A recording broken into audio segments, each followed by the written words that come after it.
Hi, everybody, and welcome to episode 6 of Game Night Date Night. If you've noticed, this episode is a few days late, and the reason for that is I've moved. We bought a new house that required a lot of renovations. Not tons of renovation, honestly. It's a minor renovation, but a lot of painting. This was a rented unit for many years, and it shows, so it really kind of needed a little bit of TLC. So we've been renovating, we've been painting, and we've been moving. And in the process of all that, I've misplaced my audio-visual box with all my cameras and my microphone. And luckily, I actually found it yesterday, so I was able now to do the video. You'll notice I'm in my new little office/studio. This is where I'll be doing my videos going forward. Also in the new house, I'm super excited. The basement living room is going to be a designated game room. And so far it's looking amazing. I had 26 boxes filled with board games, and I've unpacked all but 2. And some of them were huge. So that's been a process. Once it's all unpacked, then I can start organizing it. So I'm excited to have it all done. Slowly coming around. So for Game Night Date Night is in collaboration with Games and Couples. Games and Couples do amazing thing. They do couple counseling utilizing board game as one of the way to help couples to connect with each other. And they've also created a rating system that I'm super impressed with, and they rate games on 3 things. Now keep in mind, with this rating system, 1 is not bad and 5 is not good. It just depends on where you are as a couple. So the first thing that they rate on is conversation and connection potential. So depending on where you are as a couple, maybe you play games at the end of the day and that's how you kind of reconnect with each other, and you're looking for something that will have more opportunities for conversation. Or maybe right now in your relationship there's a little bit of strain going on and things can flare up easy and conversation can kind of escalate quickly. So maybe you're looking for a way to spend quality time together without having too much conversation right now, and having a lower score here might be more helpful to you. We also have in the getting to know you. And during play, maybe you have some games that reveals a lot about your partner and you get to learn from each other or learn about each other. Or there's some games where you do your things, they do their things, and you just kind of compare score at the end. That doesn't actually reveal so much. And it depends on where you are and what kind of best suits you at that time. And the last thing that we rate on is potential for hurt feelings and conflict. This is a game, a lot of time there's one winner, unless it's a cooperative game, right? So cooperative game would have kind of a lowest score on this. A game that has a lot of take that element, a lot of competition, probably would have a higher score. And depending on how things are in your relationship or how you are as a couple, you may have a preference as to what you want for that. So this month, the first game that we had showcased is Quest For El Dorado. The Quest For El Dorado is a deck building game. So you have some cards, and as you're playing, you're acquiring more and more cards. And with this one it's also a race. So you got 2 meeples when you're playing 2 players. And you have to make it through the map, through the different terrains. And you're trying to get both of your meeple at the end. And the first player to do that is the winner. Now what's interesting is the different terrain will require that you have different cards in your hand to make it through. So if you have a lot of forest coming up, you might be tempted to collect a lot of machetes. But if then all of a sudden you're in front of water, you need to make sure that you're prepared for that as well. It's really interesting and a fun game. Now in the rating system for conversation and connection potential, I'm giving this one a 3 out of 5. So right smack in the middle.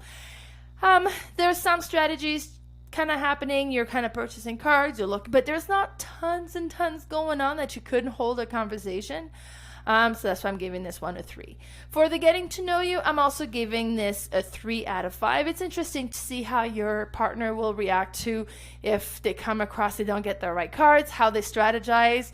Are they kind of more people at the moment kind of concentrate on this and there's like, oh no, I gotta try to get the other ones now, or how they handle the situation. Hurt feelings and conflict, I'm giving this one a 2 out of 5. There's really no take that element in this per se, other than your meeple might be on the path that the other player would want to take. And most of the time, that's not intentional. It's more like accidental. So it wouldn't be a very high conflict game. This is what the game looks like. So you have the map in the middle, and what's really neat is the map changes all the time, so you can kind of put a different map all the time. You have your cards there at the bottom that you'll be utilizing, and then you have the market. Now there's different cards available in the market. Once one type of card is all used up, the player who's going to be drawing the card next gets to pick one card to bring into the market.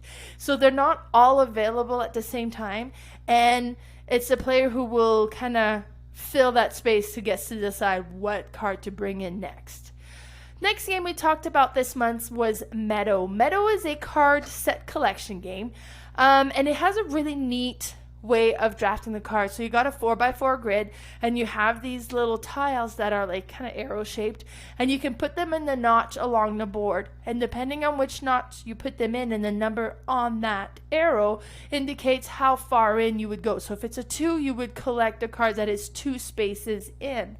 And you're trying to kind of place these arrows to get the cards that you're trying to get.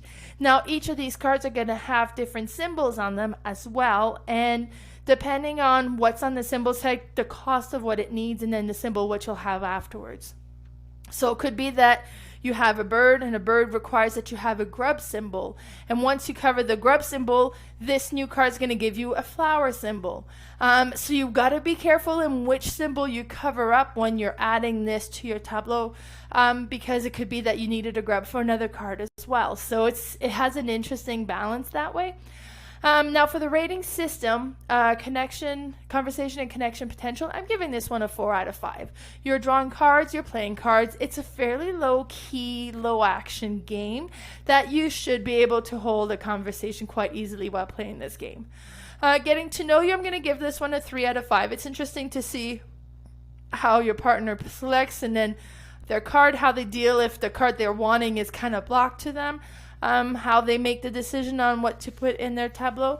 It just has some potential for a little bit of getting to know you there a bit. Hurt feelings and conflict, I'm giving this one a 2 out of 5. The only thing that can happen is that you put your arrow in the notch that they were hoping to use, or that you take a card that they were hoping to take. But most of the time that is accidental. It's not always that obvious as to what the other player is trying to do. So I think it's kind of on the lower end. This is a picture of the front of the box, and what's really neat with this game is it is gorgeous. This is a beautiful, beautiful game. Each card has a unique watercolor artwork on it, so it's very stunning to look at. Next game we showcased this month was Onitama. So Onitama is kind of a chess-like game that is a little bit simpler to learn than regular chess. And the reason for that is you'll have 2 cards on your side that are the movements you can activate for your players. The other player will have 2 cards as well, and there's one in the middle. Then when you spend a card to move your figure, you trade that card with the one in the middle. So there's only going to be 5 moves during the whole game, and it gets kind of shuffled. So it's interesting. Now, rating-wise for conversation and connection potential, I'm giving this one a 2. This is a very strategic game, so you may be spending a lot of it trying to figure out which action to activate, what you think the partner might activate next, and trying to kind of decide which move to do. So there's so much going on in your head that you may not be holding a conversation so much while playing this game. Getting to know you, I'm giving this one a 3 out of 5. It's interesting to see how the partner is going to play and the decisions they're going to make, but a lot of that is going to be decided in their head. They're not going to talk to you about it. So there's a level of secrecy there as well. Hurt feelings and conflict, I'm giving this one a 2 out of 5.